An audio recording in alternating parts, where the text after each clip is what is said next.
Alors Pierre Bourdieu, vous me confiez tout à l'heure, avant le début de ce journal, votre intérêt pour les choses du football. Un mot concernant simplement ces exactions des supporters britanniques. Les compétitions internationales de football sont devenues depuis quelques années déjà un lieu d'exportation de la haine, de la xénophobie. Oui, paradoxalement, le sport qui, à l'origine, a été conçu comme une manière de maîtriser la violence. C'était une façon de dompter en quelque sorte cette violence des jeunes gens dans les collèges anglais.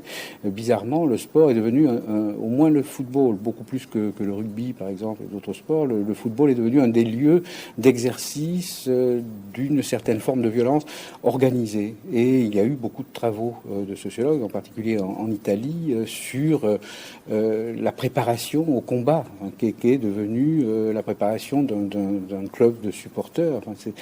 Et je pense que, bizarrement, on sait que le nationalisme et le racisme sont des constructions sociales, ce sont des inventions faites de toutes pièces, par des écrits, par des paroles, etc. Et malheureusement, les stades sont devenus des lieux d'exhibition du nationalisme. Et je pense que c'est tout à fait désolant que peut-être les joueurs, il y a des cas par exemple en Italie où certains joueurs ont dénoncé le public qui protestait contre la violence dont c'était l'objet.